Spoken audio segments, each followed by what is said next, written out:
Venite picciotti, venite che vai a contare la storia di un picciotto come mia, come piace, picciotto che ha salvato la nostra terra, la Sicilia, il primo eroe siciliano, la storia di Colapisci. Venite, venite! La gente lo chiamava Colapisci perché stava in mare come un pesce. Donne venia non lo sapeva nessuno, forse era figlio dello dio Nettuno.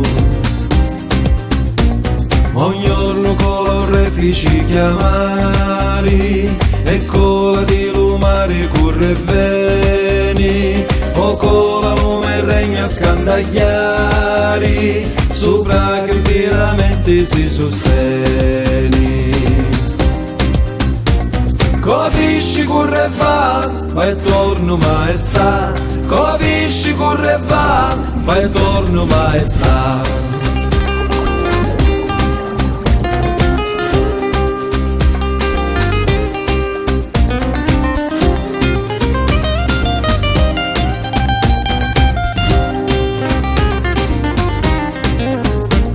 Così si è tammare Colapisci e sotto la luna subito sparisci, ma dopo un poco che sta novità, allora niente Colapisci dà.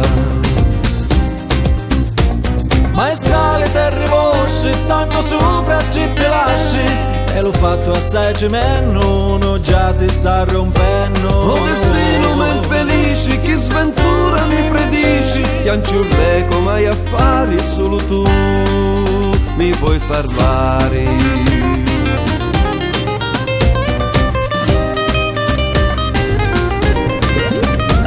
Sono passati tanti giorni, Colapisci non ritorna, e aspetta la marina, lo regnante la regina, poi si sente la sua voce di lumare in superficie.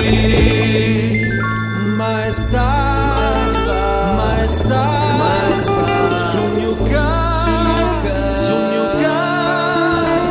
dal fondo dello mare io non posso più tornare, voi prima della Maronna stai reggendo la colonna, che se no si spezzerà e la Sicilia svanirà.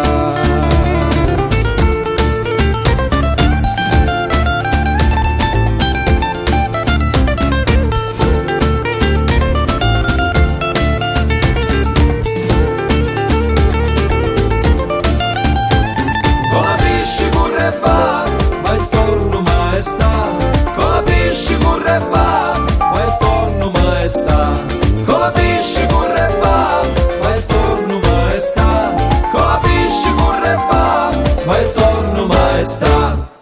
Anziché riemergere, sacrificò la sua vita, bambini, mettendosi lui al posto della colonna e detando a Sicilia, a Reggio Colapisci.